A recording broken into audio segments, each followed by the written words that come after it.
think we're live. I hope we're live. It says you're live. Live. We are live. Okay. I like this. Just waiting for some more people to come. Yep. I had 4, and I probably drove away because I was late. I'm so sorry, guys, for the delayed stream. Just waiting for some more people to come. I got it. I had 4, and I probably drove away because I was late. You. That's what I sound like? I sound the same way. I every time that I hear myself, I say the same thing. There's no way I sound like that. But then again, it's perspective. So, yeah. All right, guys. I don't know how many we've got watching, but if you're watching live or on the replay, I can't talk to you. Does it say up there? Oh, it says 4. Hi, guys. Well, you got to consider I'm one. Yep, and probably Megan's another. Unless she's not watching the pop-out chat. Yeah, I don't know. No, I'm not. No, then I'm just me and you. And then 2 others. Well, hello to whoever you are. Well, Russ Stapleton is here. Russ here. And See, he is not watching. Okay. See, in StreamYard, it's so delayed, and I don't know why it does that. So I'm going to chat. That's why when I do it, I always pop out, minimize this. I shrink the screen, and always have a pop out of YouTube's chat. Yeah. So it always pops up a little bit earlier, like Lisa. Yep. Well, that's what I did. So hopefully this is going to help me. All right. So before we get started, we're just going to do a little housekeeping. I want to thank. Oh, this is going to be a hard day for talking. I want to thank Dean at the Live Place, www.theliveplace.com, for hosting us. We're coming into the last couple of weeks of Harry Potter, and then book club. Nope, that's a different day. Library Matinee is going to cease to exist because it's a lot of work, and I didn't realize how much work. So I'm just glad we got to do this. It was nice. I want to thank my guests for joining me, Mr. Professor Tracy, who's poking himself in the eye, and Miss Megan. Thank you so much for joining me, guys. Not tonight, because it's only 2 p.m. It's tonight somewhere, but not here. Today, I did it again. Today, we're going to be talking about Harry Potter and the Half-Blood Prince. But before we get started, what do I hear an echo? Do you hear an echo? Is it me? I hear an echo. Well, is it me? Do I not have my? Let me find my headphones. It's not that bad. All right. Well, Tracy gets his headphones. I want to just show off that Stacy and Shelly from the Disney Nerd Herders sent over this postcard from Disney World when we were there the past couple of weeks, and I absolutely love it. In case you can't see it, it's Animal Kingdom, Tree of Life. Love Animal Kingdom. Love the Tree of Life. If you guys are watching or you're watching the replay, thank you so much. So much. I really appreciate that. All right. Look, we got some people in chat now, so let's get to chat. Russ, welcome in. Lisa, Keith, and Joey, thank you guys so much for watching. It's good to see you guys. Amy, welcome in. And whoever else is watching, not chatting, thank you so much for being here. I appreciate you. You are wonderful. You are loved. You are blessed. Thank you. I thought I would show off the prizes for trivia. So at the end of all this, in about 3 weeks, I think, because we have next week will be trivia for Half-Blood Prince, and then the week after that we'll talk about last book / movie. I'm not going to split them into 2. Are you still poking yourself in the eye? No. Okay, you flinched, and my peripheral vision, I thought I saw you poke yourself in the eye. It might have hit my eye area as I was doing this because it's my left hand. And it's not, my dominant hand is my right hand. Oh, okay. So while we have Tracy the baton twirler over here, I'm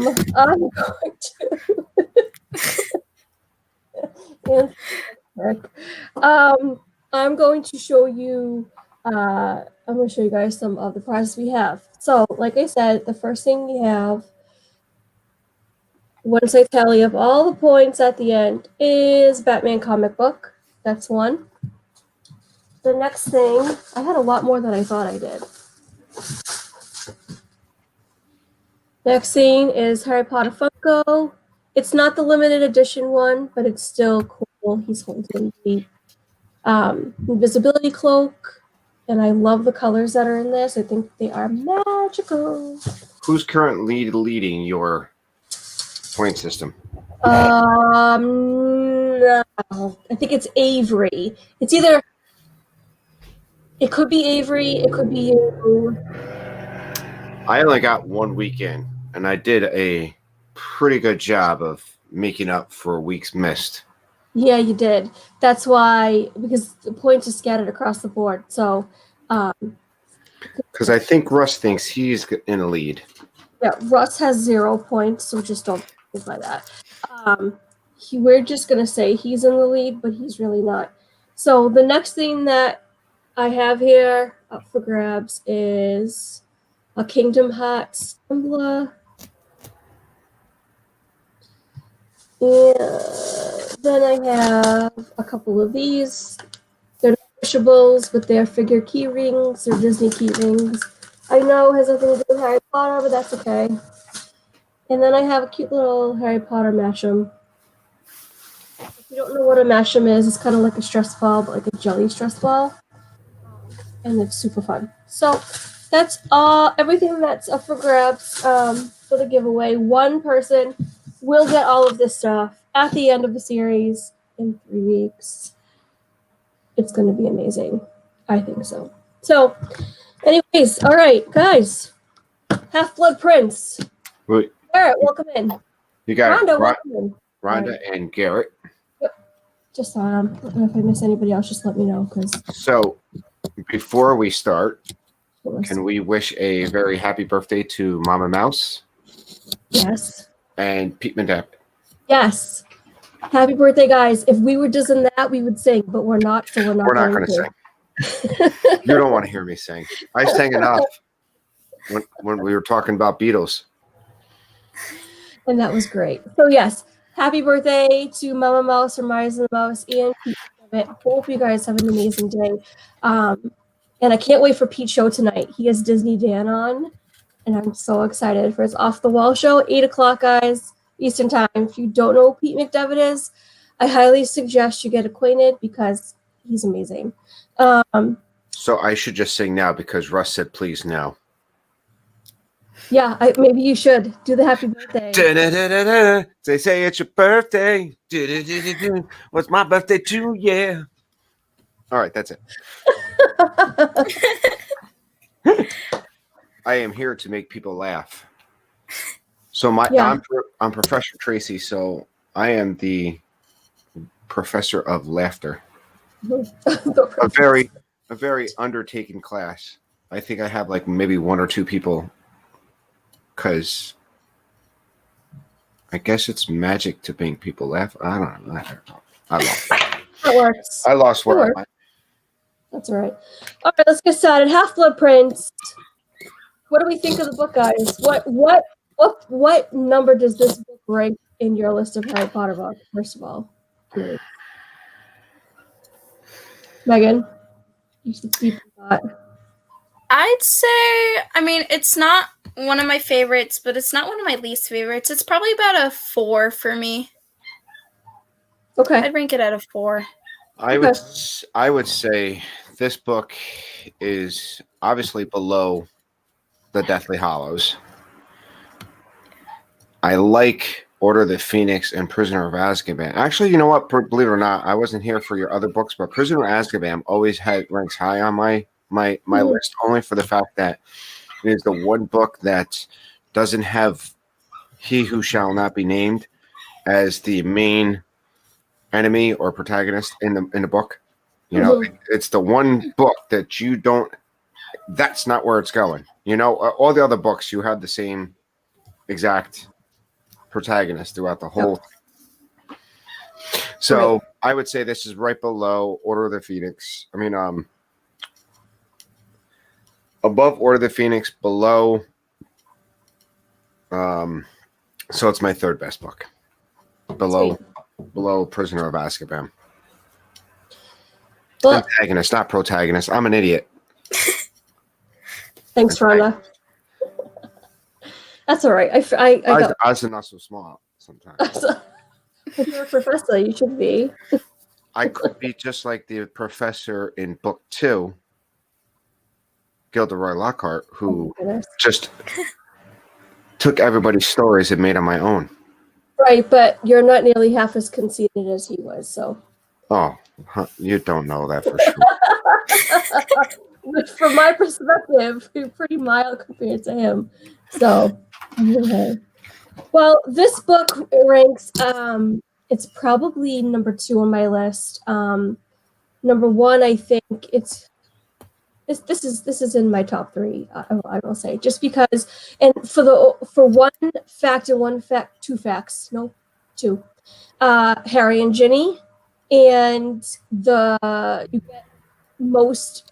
get a lot of insight into Voldemort's world through the pensieve and the journey that Dumbledore takes Harry down. I absolutely love that because you have this villain who you know nothing about, and finally we're in the 6th book and you get the backstory, and it's genius. I absolutely love it. So the movie, I'm not 100% sure. I really enjoyed the way that they portrayed the book from the movie.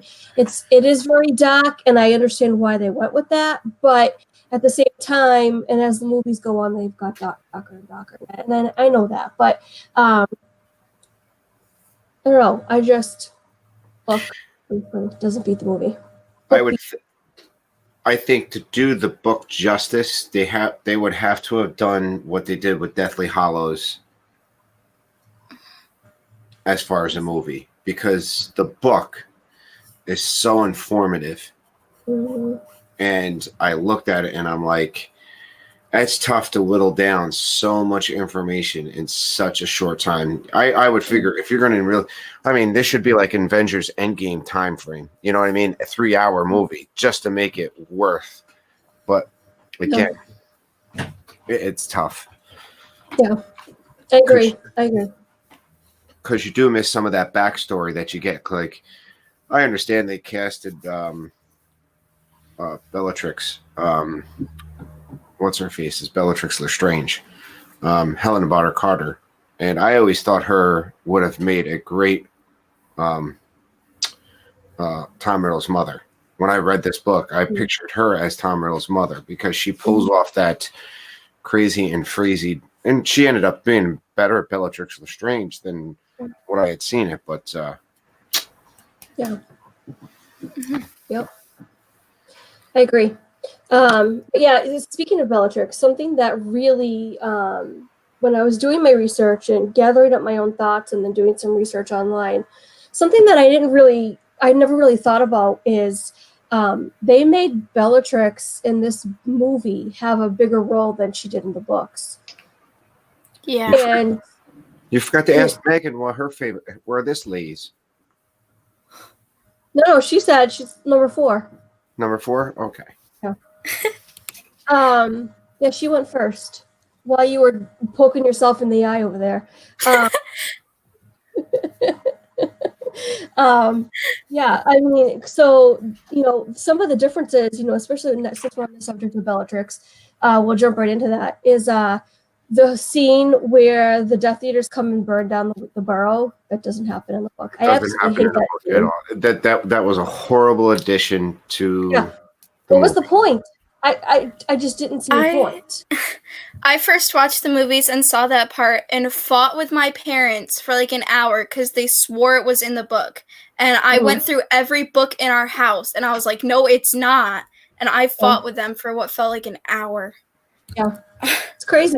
I mean, if I don't know, I guess if you're going to add scenes, whatever, it's your prerogative, but what's a good reason that you want to add that scene? What is the purpose of burning down the burrow? And then in book number 7 and movie 7, the burrow's back to normal. Well, they're magic, so they can that they can fix the burrow after. I think in the movie what they had to do is give some sense of urgency and sense of gave that whole sense of foreboding. So they included that in the movie. You know, like they had to say even the Weasleys, because in the books, the Weasley household, the Burrow, has always been one of the safest places for all of the Weasleys and the Potter and Harry Potter, the Weasleys. They've always had that sanctuary of the Burrow.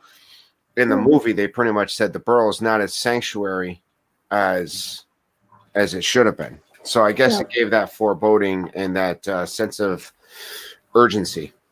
I guess that's the only way I could think of why they did that. Well, in one of the lines in that whole scene, I forget who says it. It's Hermione. It's the after scene, and she says, "You have to realize who you are, Harry." And I think maybe that's why they put that in there, to see, you know, maybe to show, yeah, this isn't just Harry's fight. This is with the whole Wizarding world, but also Harry, you know, he's dangerous, but not himself. He's dangerous because of who he is and what he is to Voldemort. And so, yeah, I mean, I guess if you're gonna add that into the visual effect and get the cast, and all right, fine. But I mean, not a fan favorite for me. Not a favorite part of the movie. No, I thought it was really. I loved that part of the movie, actually. Well, here's the thing. But here's the thing. I mean, at this point in the movie, and there's a big, huge difference between the books and the movies when you're dealing with this. Yeah. In the books, they're just learning how to do spells silently. And they're fighting silently already at Christmas.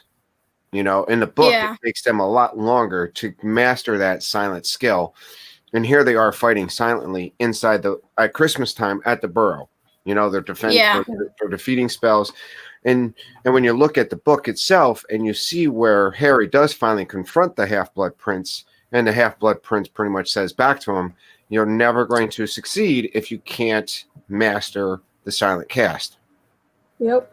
Yeah. And I think all of the movies have done this, where they've done spells as kids silently. And it wasn't until this book came out that said they had to learn how to do it silently. It just didn't come to them naturally. Right. Yeah. Yeah. So I think if they would have read this book, or if J.K. Rowling had pretty much told the producers back in the time, they're like, listen, you're casting silently, and especially these kids are casting silently. They're not at that level yet. You might not, roll that back a little bit, because she was already kind of probably had this somewhat in her head way before we get to book 3 or movie 3. If I'm not mistaken, I think book 6 came out around the same time as probably movie 4. Yeah. So Russ says he learned to do the perfect cast from Goofy, but he's still working on doing it silently. That's hysterical. That's from Goofy movie, right? I think I remember that. I absolutely know that. All right, so speaking of the Half-Blood Prince, so at the end of the book, we're just going to be skipping all over the place, no particular order, whatever the moment brings. At the end of the movie, when you have Harry confronted with Snape, and Snape says he's the Half-Blood Prince, there's not nearly enough of an explanation of why he's the Half-Blood Prince. In the movie, no, not at all. In the movie, exactly. It's like you get this whole spiel of why Half-Blood Prince, and you get a little bit more depth of Snape, and that's the other thing I think too, in the whole series itself. I mean, you get kind of a tiny glimpse of who Snape was to Lily, but I think the books give you the visual a little bit better to explain the whole relationship that he had with her, and that he loved her, and that's why he really is behind the scenes trying to protect Harry and stuff. And I mean, the movies obviously portrayed it, but I mean, I think it just could have been more. But yeah, I lost my train of thought with that one. Well, I think this is, I mean, when you look at the books, I mean, you have the Philosopher's Stone, which ended up becoming the Sorcerer's Stone inside in the U.S., and they titled the movie The Sorcerer's Stone. There, it was explained in the book. It's kind of explained in the movie also. The Mhm. same thing with Chamber of Secrets. It's explained in a book. It's explained in the movie. Prisoner of Azkaban, explained in the movie, explained in the book. Order the Goblet of Fire, same thing. Explained in the books, explained in the movie. Order the Phoenix, explained in the book, explained in the movie. Half-Blood Prince, explained in the book, not explained in the movie. I mean, I think, which I guess you could look at this point where like, hey, listen, if you want the full story, read the book because the book's going to give you a lot more information and get you prepped for that next movie or the next two movies. Yeah. Mm-hmm. Yeah. Am I correct in thinking that before, because the seventh book didn't come out till 2010, I think, or at least late 2009? Because I remember I was pregnant with my oldest, and I would go to Barnes & Noble when it first came out, and I would read it. So that, no, the movies were coming out around that time. That's right. So I went to read the book before the movies would come out. So the movies that, let me see how my brain can translate this. The movies that were coming out, a lot of them were before the last books were written. Did I say that right? Well, Harry Potter and the Deathly Hallows 1 came out in 2010. Harry Potter and the Deathly Hallows Part 2 came out in 2011, so it was a year apart. And Half-Blood Prince came out in 2009. So you had 2009, 2010, 2011. So each year the movies came out. Right. Now, when were the books released? Um, The first one was like 97 or 98, I thought, or 95. And then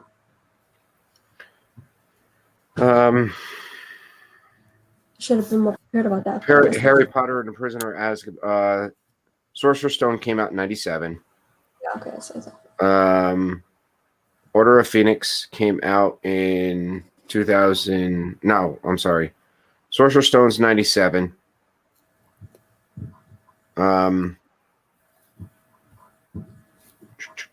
Chamber of Secrets is 98, so there was a year in between there. Mm-hmm. And then Prisoner of Azkaban came out in 99, which is another year after that. And Order of the Phoenix came out, or no, Goblet of Fire came out in 2000, so there was another year after Prisoner of Azkaban.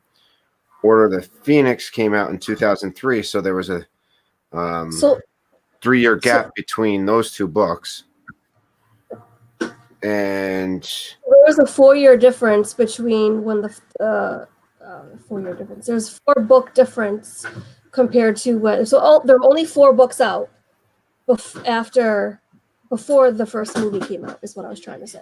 Yeah. Well, I think I remember going to see Order of the Phoenix. I mean, I remember seeing Prisoner of Azkaban in the movie theater, and I think I had just finished reading that book. Mm-hmm. If I'm not mistaken, that was also the time. If you ask Billy, I tried to kill her because I closed the fan on her head and gave her staples. So that's a story. That is a story. So I remember going to the movie theater and watched Prisoner of Azkaban. It was the drive-in in 2003. So Kenzie was probably all of, right? Was that Order of the Phoenix in 2000? Mm-hmm. Order of the Phoenix. No, I'm sorry. Prisoner of Azkaban was 2004. So Kenzie was like 2 years old at the time. Mm-hmm. And I damaged my wife pretty well. Knocked her silly, I guess. I have no words for you, Tracy. If you ask her, she'll say that's when I gave her 13 staples. Not a good story. Oh my gosh. Wow. Well, you're still married, so that's a testament to your marriage. Got to check for the broom every once in a while. That's true. All right, let's talk about the big things here. I want to talk about. So when I'd said there are 2 main factors of why I don't like this movie all that much, because, or whatever it is that I said from the beginning, I forgot what my words were. I forgot about Remus and Tonks. They left Remus and Tonks out. So the big things for me. So the 2 love stories, not to mention that I can't stand Lavender Brown. But Remus and Tonks. Go ahead. What? You need Lavender and Brown further to hook up with Hermione. I know, but she makes me cringe. Like, Ron Vaughn. Oh, stop it. Please stop it. Lord have mercy. I do love, however, their breakup part and everything. I think it's brilliant. I wish that they had kept it the same in the movie as it was in the books because it's different. And anyways, but yeah, Remus and Tonks. Here's the biggest story that drives me crazy. You're missing all. So you get that scene of them when they're at the burrow when they set the house on fire and blah blah. And you miss all the before stuff. It's like, where's the, leading up to that? Well, how'd they get together? Oh, you don't know because in the movies they don't tell you how Remus and Tonks get together. Mhm. Tonks is like devastated and she is like in love with him and he doesn't want to be there because he's a werewolf and he doesn't want to put her in danger and plus the age gap.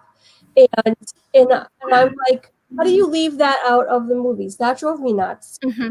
Yeah. I mean, and they could have just shown it the right way at the beginning of the movie, where Tonks rescues Harry on the train. She could have casted her Patronus. It would have been the werewolf, So I mean, they could have at least given that a little bit, because when you're reading that and it says it looks like a big grown dog, and then when Snape brings up about how stupid her Patronus looks now, they could have at least kind of given a little bit of hint in the movie that there was something going on. Yeah, because in the books you have Harry, and I don't know if Hermione and Ron also know about it, but Harry who's thinking that she's pining for Sirius, like she's missing Sirius because they think it's because they were related, but in the Wizarding world it wasn't unknown for cousins to marry because of the bloodline being pure.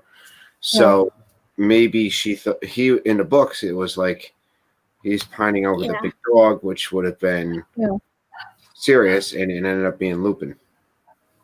Yeah. So Russ says they don't talk about the love hearts in the movies. This isn't Twilight. Thank the Lord this is not Twilight, because I cried. And you know what? It's funny. I've only seen bits and pieces of Twilight, and so I'm completely judgmental. And you're super judgmental about Twilight. I really am. So maybe that's my next adventure, to challenge myself to sit and watch Twilight. I'm not read the Twilight books. No, I am not a vampire girl. I am, unless it's like Hotel Transylvania. But we'll talk about that later. Okay, well, I'm a dragon girl, so I'll do dragons. So Aragon and dragons. Yep, exactly. Lord of the Rings, right in the alley. But anyway, so let's talk about the love stories between Ginny and Harry, and then Ron and Lavender. Because here's what drives me absolutely crazy: is they twist it in the movie. They took Ginny and Harry's get together story and they gave it to Ron and Lavender, and I absolutely hate that, because Ginny and Harry, they share a kiss in the room of requirement, which also is not in the book, by the way, drives me up the wall, up the dang wall. Okay, I'm done talking. I want to let you guys talk about that. I don't like how they handled that part. I don't like that they had the kiss in the room of requirement. I don't like that they didn't do it in front of Ron, because Ron was very protective over her and did not like her with boys. And then after they kissed in the common room and they look at Ron is like, well, go for it. Yeah, exactly. Yeah. All right, fine. Yeah. And you missed that. Oh, I just missed that so much. I'm sorry. No, I'm done talking. Tracy, your turn. Yeah, the love stories, like I said, I already expressed my disappointment on a Lupin. But if you're looking at the broad scope of the movie, if you were going to have to try to make the time management, you got to lose something. And to make it work, you had to cut the Lupin and Tonks storyline, unfortunately. And the thing is, it's not like it comes up in the other movies, but it's not huge. You see them when they're in the next movie, they have passed and they're holding each other hands. So that's about the most you get out of that. Again, time constraints for movies, and that's what's so tough about taken with some of these books. Like the first two movies were easy to convert to a movie because they were smaller. Once she wrote Prisoner of Azkaban on, it got tougher because something had to go. And unfortunately, he had to go. And that storyline had to go. It's bogus. I also think it's bogus that they left the Quidditch scenes. What we don't get in this movie is Ron's already on the team, and he became part of the Quidditch team in book 5 in the Order of the Phoenix. But because they left the entire thing out, well, they have to use this movie to put him in. And I don't know. I just think, yeah, I know time constraints and everything, but for me, it almost seemed like they and I'm not going to swear, they did it backwards. There we go. I didn't swear. You know what I mean? Like, you could have put a little bit more thought and enthusiasm and passion into it. Well, I think even in the book, they had to Harry decided to pretty much have everybody retry out. It wasn't like, hey, you were on a team last year, you got your keeper post again this year. In other words, if somebody else can be a keeper that's a little bit better that didn't try out last year, maybe they were sick. So I guess the way you look at it is, yeah, it's in the book, and Ron kept the job, but it got a little better. You know, it's he still got the job, and you needed to have Quidditch in there because you needed the part of the Felix. What's in Felix? Felicius, where he, you know, they needed that part of the movie, even though it was short and lived, but it was part of it. You know what I mean? So, yeah. So one of the other big ones, we'll move on from the love scenes because it makes my blood boil, is the beginning of the book with the first chapters all from the Prime Minister's perspective. And you don't get that in the movies. You get bridges coming down, and all I can do is sing London Bridges Falling Down in my head every time I watch this. Here's the other part I don't like about Order of the Phoenix, Half-Blood Prince, and even Deathly Hallows, the movies.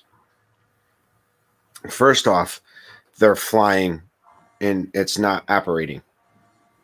Right? They're not disapparating and apparating. They're flying. They're in a big cloud of smoke. That's what's huge about the 7th movie or the 7th book. Voldemort gets to fly. He's flying on his own. And here they give that ability to the Death Eaters earlier in the scene. Like the fight at the Ministry, you've got these white and black clouds going around. And it's the same director for 5, 6, and 7 and 7.5 or 7.2, whatever you want to call it. So I guess the problem is that I didn't like the fact that you got these big smoke clouds going around. You know, that just irked me. If Death Eaters could fly, why would the Order of the Phoenix need brooms? You know what I mean? True. I'm sorry. Yeah. No, you're fine. Soapbox. I've had many of those in the last half hour, so don't worry. All right. So another thing that I felt like was missing is the presence of the aurors. I can't even say this word. The accent also gets in the way. Is the presence of the aurors at the school. You have Tonks, who's stationed at the school, and I thought Lupin was too. No, I don't think Lupin is. I think Okay. I think Tonks is they're not actually at the school. They're at the village. They're at Hogsmeade. Right. So every once in a while, Harry would come in and see Tonks talking to a teacher, or I can't remember which teacher it was, and she was visibly upset. And Harry just thinks it's about Sirius. Yeah. I think it was McGonagall. I think a lot of it is they were stationed at Hogsmeade, so they didn't really spend a lot of time at Hogsmeade in the movie. So it's not like you missed that part of the story. Yeah, I mean, Unfortunately. the biggest part that you got at Hogsmeade was when Katie Bell got the cursed necklace. Correct. And that wasn't even, that was on the pathway back from Hogsmeade. So it's not like, and you don't have that whole Hogsmeade where Harry's watching what people are doing. He's trying to hide and using the cloak invisibility to spy on Malfoy almost a whole year. Yeah, you know, that's right. Yeah. Yeah. And, you know, to the point where he follows him into the bathroom in that one scene where they have that duel. And in the book, when Harry walks in, Draco is talking to Moaning Myrtle. Moaning Myrtle doesn't even make an appearance in the whole movie at all whatsoever. Right. So, but he's visibly distraught. And they showed that in the movie, which was, I think, the more important part, was that Draco's conflicted. He has a really big issue. His life is on the line if he doesn't take somebody else's. And you can completely tell, especially rewatching the movies back or thinking back, especially at the end, he's very, very, very distraught by this. And, you know, I can only imagine what this poor kid's thinking in his head. It's like, thanks, parents, for getting yourselves into this, because now I'm a part of it. You know what I mean? Like, well, go ahead, Megan, because I have a different theory on the whole Draco Malfoy. I do like Draco Malfoy's character arc in this part. I think it just goes to show that children are not their parents, and they have different thoughts and feelings and emotions than their parents do, and they're not going to be exactly like them. Yeah. I love how that book shows it. I agree. Go, Tracy. So Draco, in the beginning of the series, is a jerk. He's taking his parents' philosophy all the way up until even the beginning of this book. I still think he believes he's doing what he needs to do to be a Death Eater. I think he thought it was. I think when you're talking about the beginning scenes or the book where he's showing his fellow Slytherins that he's been marked, he's got the dark mark. I think even in the movie, you could see that he's a little bit arrogant until he gets to the point where everything he's in the book and in the movie, things are trying to get done, and then, you know, once I think the scene in the bathroom, he knows he's between a rock and a hard place. Trying to use other people to do his dirty work is not working. And you know, I think when he's at the clock tower in the book and in the movie, he realizes that I may have picked the wrong side. I'm not 100% sure, but I have to do what I have to do because now his life's on the line. I think he realized that. I think this is the turning point. And then even in the seventh book, I think he's now trapped in the decisions that he's made that he thought was his. And by the end of the seventh book and the end of the seventh movie, he's finally able to break free of his parents' prodigy. Yeah. Yeah. Yeah, me too. So, speaking of Draco, let's talk about the end where he is supposed to be killing Dumbledore. You have, and how about the whole thing with the astronomy tower? Harry, so in the movie, you have Harry standing underneath the stairs, and Snape comes up and tells him to shush. Dumbledore petrified Harry and hid him under the cloak. I think. Correct. Yeah, and I think it was in the same room, actually. Right. And in the book, he gets petrified. The cloak's thrown over him. So when the Death Eaters come into the room, they're asking him who he was talking to. That's right.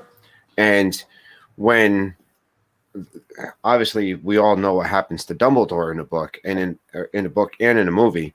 In the book, it's explained that the only way that he could be unpetrified is if the spellcaster was dead. You know, unless he released him, or somebody released him, or the spellcaster was dead. He wouldn't have been able to move that quickly. So in his mind, he knew that Dumbledore was gone. Yeah. In the book, in the movie, he doesn't have that sense of, oh my goodness, what just happened? Yeah. Mhm. Yeah. And so that's a big thing. And also going into the funeral, it's just not the same. I mean, in the movie, you have them, they raise their wands, and That was so stupid. That's like, where were they at? A rock concert playing a slow song? You know, back in the old days in the 80s when everybody took the lighters and now everybody takes their cell phone. You know, I won't forget you, baby. I won't forget you. I mean, come on. that was a real BS. Disservice to Dumbledore, in my opinion. Yes. Because in the funeral, you had the mermaids come out. You had the mer people. You had all the lake creatures. They're all in the lake, and it's like surrounded inside that lake by all the creatures that live there. For this funeral, you had all the schools coming back. I think Durmstrang and Beauxbaton and so many people came out, and I feel like the movie just downplayed it so much. Could have just did it so much better. And in the book, and then also in the book, so talking about the Ginny and Harry love story, at the end, Harry breaks up, and I bawled my eyes out. You don't get that in the movie, and it's like, but he does it because he doesn't want to put her in danger. So the irony of showing the danger it is to be around Harry and having the burrow set on fire, and they go and they leave out the fact that Harry knows this in the book in the movie, and it was in the book that he thinks he's going to get set off on his own to go tackle these Deathly Hallows, and he doesn't want Ginny to be the hostage or whatever, the person that He doesn't want to put her in danger. Yeah. I think it's not even hostage. It's if the Death Eaters knew that Harry and Jenny was an item, I don't even think they would take Jenny hostage. I think they would just probably Avada Kedavra. Well, they would probably use her to get to Harry to find out what Harry. Nah, that's what they would definitely torture her to get information, and they would kill her once they were done with her. Yeah. I mean, there's no doubt about that. They would definitely. Mm-hmm. I mean, she's a blood traitor. I mean, it's right. That's just what it is. But yeah, I mean, I don't know. I had another train of thought with that too, and I just tossed it out the window. Don't you write these things down? I do, but then it's like when you write down your shopping list and then you forget to take it with you when you go shopping, and then you forget half the things that were on the list. That's what I do for this too. It's like I write it down. That's why I'm looking at the screen. I'm trying to. No, that's fine. I'm only messing with you. I know it's tough because these books, there's a huge. Listen, I am a big fan of reading the book. Now, if there's a movie and a book, and I would say if you're going to read the book, if you're planning on reading a book, watch the movie first. Yeah. Only for the fact that you have a picture in your mind, and then you could see what's going on, but then you get the interior thoughts of your character. Yeah. You know, the movie cannot portray. It cannot give you that sense of or that sense of like Harry knows that Dumbledore's dead because as soon as he moved, he knew he was dead. You can't get that in a movie. You could show it in a movie, but you can't get that idea in a movie. Right. You can't get the idea of all the other stuff. Now, listen, I'm a big fan. I think that was great that you've seen the flashback, and I think the first flashback they ever that they do in the movie, it is the first flashback you see in the movie is the orphanage, where the first flashback in the book is the mother. You know, so and welcome in Carlos, Disney World freak. Hey, Carlos. That's the other big thing. It's like those flashbacks, those memories from the pensieve. You get. Oh, that was the other thing I was going to say was the to me the most important one. Well, one of the most important ones was you get that flashback of Voldemort going to visit that lady. Correct. And Uh-huh. you get a glimpse of two potential Deathly Hallows in the Ravenclaw thing and then the Hufflepuff. You get the Hufflepuff cup and Or the the Slytherin ring, maybe it was. no, you don't. He gets the Slytherin locket from her, and he steals the Huff. She's a descendant of Hufflepuff, and she bought the Slytherin locket at what's the name of the Borgin and Burkes. Bergen and That's right. Burkes. And she was like, well, Bergen had no idea how important or how important this was or how valuable this was. And here he sees it, and there you get the heir of Slytherin saying, this woman has my heirloom, and how quickly and easily he discarded the poor woman, or even his own employer had treated the woman who ends up being his mother, out of that locket for pennies or pittance or nothing realistically. So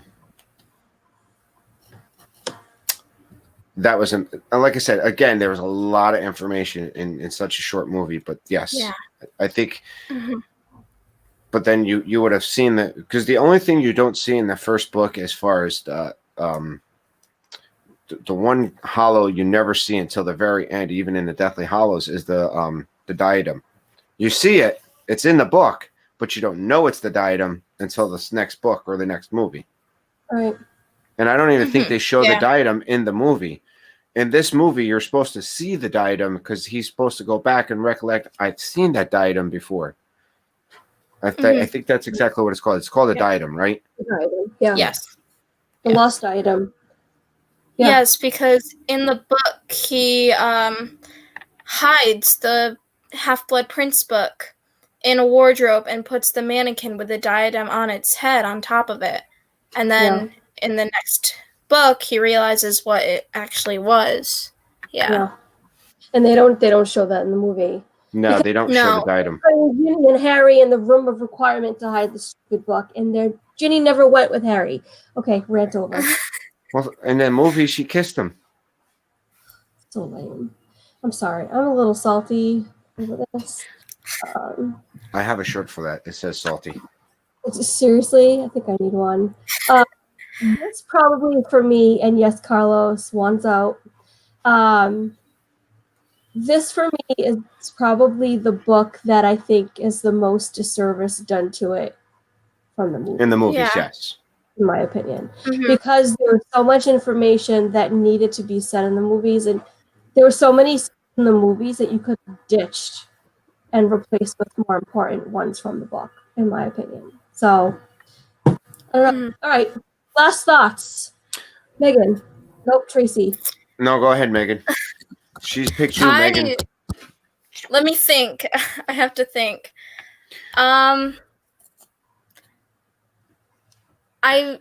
think I would have loved to see more of Tom Riddle's past in the movies. Yeah. It would have been nice to see. And it's been a while since I've seen the movie, but I don't think they explain how he killed all his victims, do they? No, and even in the book, even in the books, he doesn't say exactly who or what he did, because it's alluded to, and then I think it's alluded to that he killed the owner of the Hufflepuff cup and Slytherin locket, blamed it, created his Horcrux there, blamed it on the house elf. And the house elf remembered. He did something to the house elf so that she would say that she did something to her drink. Right.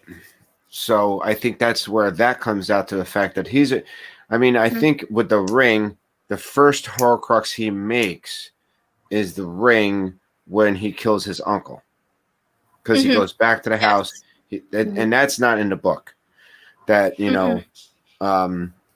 he gets the ring, he kills his uncle, creates his first Horcrux. So by the time he actually talks to Professor Slughorn, he's already created his first Horcrux. He knows how to create them. He just wanted to know how many times he should split his soul before it's too far. And the Wizarding World of 7 or the magic number of 7. That's what he figures that would be the magic number was. So when you look at what the Horcrux he picks the ring, he picks the cup, he picks the locket, then he picks the diary. He's already done it with the diary. Yep. And so the diary, the ring, the cup.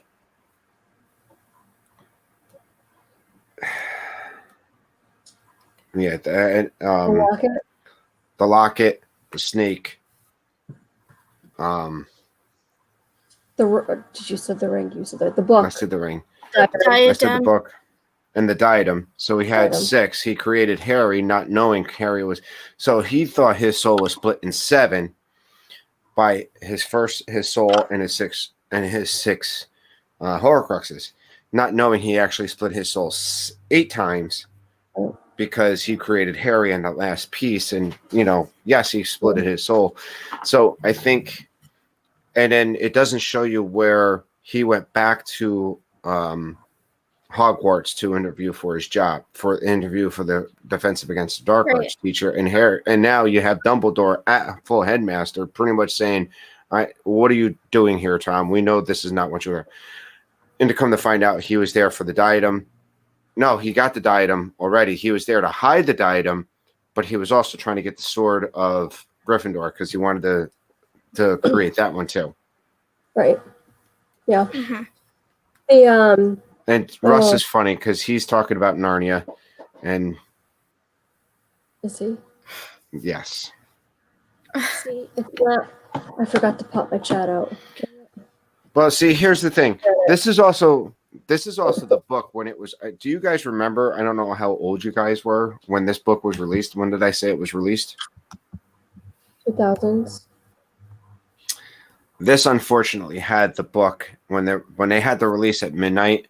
They had jerks going up and down the lines and pretty much ruined the end of the book.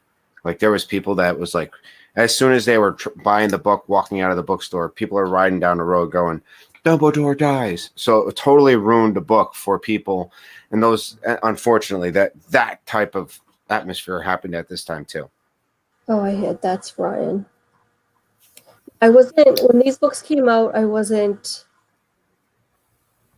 I got into Harry Potter when the second movie came out. So 2002, I think. I might be a little bit older than you, hon.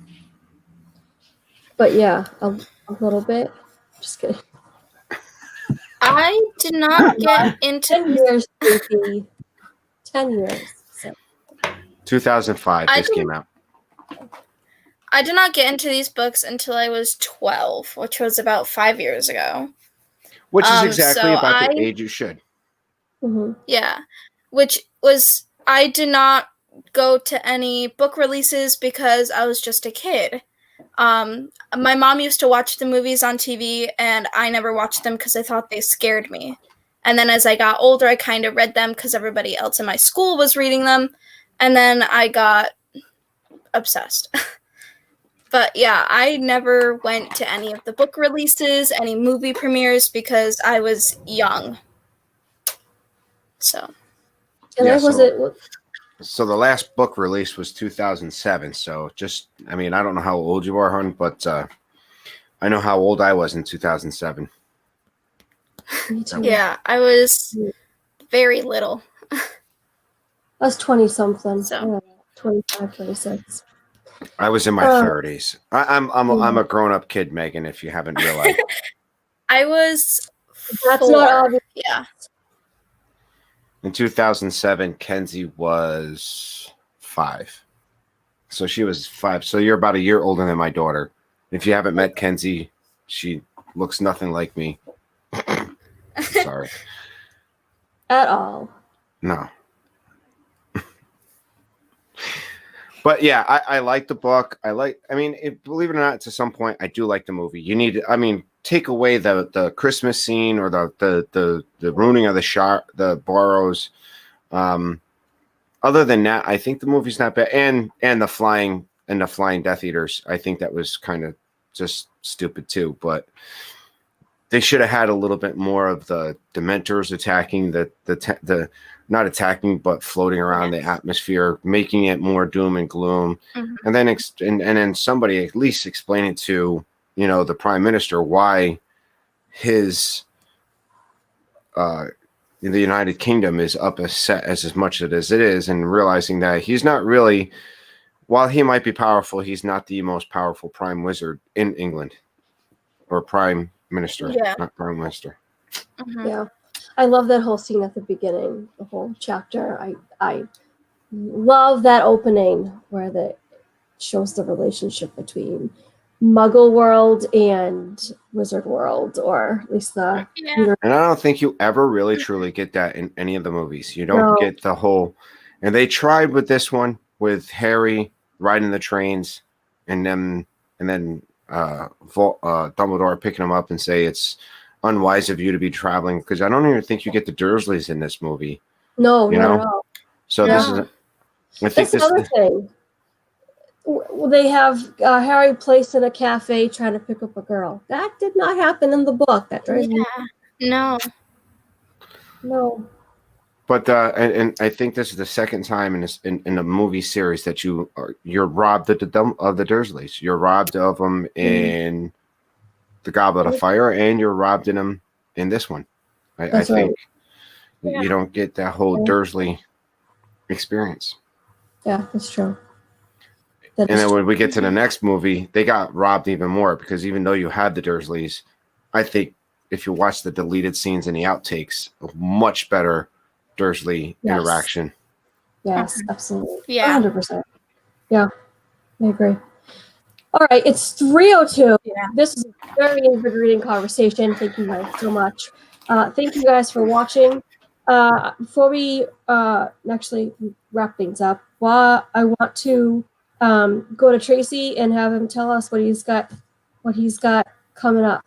Well, in 1 hour or less than 1 hour, I will be on Kenzie Days with the Nerd Talk crew. The Nerd Talk being Kenzie Days, myself, Tracy Glenn, Kenzie Days' dad, Russ Stapleton, who's in the chat, and This Our Dream, Angela, and Jeff. And we'll be talking Thor Ragnarok. And if you're into Marvel, check it out. I watched it this morning. I laughed. Billy laughed. And then, I'm prepared. I'm ready. There's no book to compare it to other than comic books. That's it. So Megan doesn't have a YouTube channel. No. Were you done, Tracy? I'm sorry. Oh yeah, I'm done. Okay. So Megan doesn't have a YouTube channel. We have Tuesday book club. We're talking Sherlock Holmes, Study in Scarlet. We're discussing Time Change right now, so stay tuned for that. Might be at 3 p.m. We're not sure yet. And then Wednesday, 5 o'clock, Wednesday whateverness. I don't know what I'm doing yet, so you'll have to stay tuned for that too. But I'm sure it'll be really, really fun. Guys, it's pumpkin spice season. I really want to do like pumpkin spice. But I just got a pumpkin spice for some reason. And now I'm going to go make myself a cup of coffee with pumpkin spice. And I'm going to sit down and watch Nerd Talk after I'm done making it. So, highly suggest you pop over to the stream. Thanks, Russ, for posting the link. We'll see you all there. Bye. Bye.